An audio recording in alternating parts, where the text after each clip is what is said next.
Destaque final do professor Marco Antônio Villa. O Brasil, em 2018, teremos mais uma eleição presidencial. E olha que é uma sucessão nunca vista na história do Brasil, com plena liberdade.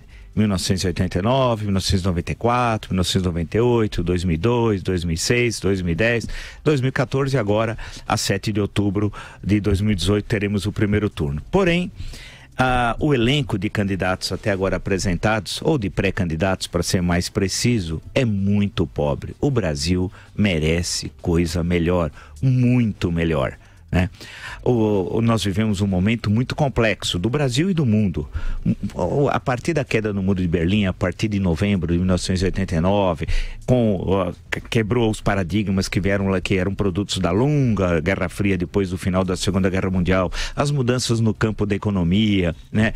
A criação de novas tecnologias. Há inúmeros desafios que o Brasil tem de enfrentar, além daquelas questões que nós sempre discutimos, que passa pela ética, pelo respeito à coisa pública, pelo funcionamento da máquina estatal de forma eficaz, né? Pela discussão do papel do Estado na economia, etc, etc, etc. Mas tem questões que são muito complexas, que o Brasil tem de se posicionar. Inclusive, tem uma política externa propositiva, que o Brasil não tem política externa.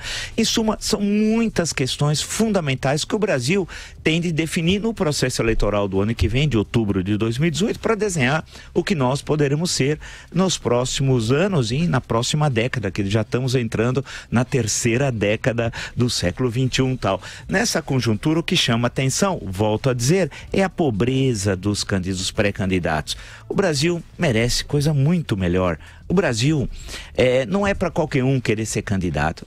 Evidentemente que as comparações são inevitáveis com os países de democracia consolidada do Ocidente, que tem uma história com a qual nós dialogamos e somos muito influenciados por eles, como por exemplo pela Europa Ocidental e pelos Estados Unidos. Mas ficando na Europa Ocidental, puxa vida, né? Se nós olharmos os primeiros ministros da Inglaterra, não precisa ir muito longe, passar pelo século XX, podia retroagir, mas ao século XX e chegando ao século XXI, nós temos pessoas que têm uma sólida formação, né? Longos estudos, tal. Claro que eu não quero para o Brasil um Winston Churchill, é demais. Não só era um brilhante estadista, como ganhou um prêmio Nobel de Literatura e tem uma obra importantíssima. Claro que também não vou querer o Pelé, que é uma espécie de Pelé. A grande figura do século XX é o Winston Churchill disparado, tal. Mas não precisamos de um Churchill. Mas que tem alguém que entenda a modernidade e que estude. Por exemplo, a França tem um presidente que passou pelos bancos escolares, que é condição indispensável de estudo e de reflexão. Nós não podemos fazer o elogio da ignorância, como fazia o criminoso Lula. Não. Você precisa de estudo, de reflexão, de conhecimento de economia, de direito, de sociologia, da história, da política, conhecer as questões mundiais, né? Precisa, portanto, ter uma formação que possibilite entrar numa campanha eleitoral e não ser refém do seu marqueteiro, ou não ser refém de alguém que venha do meio de comunicação e acha que pode ser candidato. Claro, ele pode fazer qualquer coisa, mas o Brasil não é um imenso auditório. O Brasil é um país, não é um amontoado de gente. Não é isso, aqui é uma pátria, né?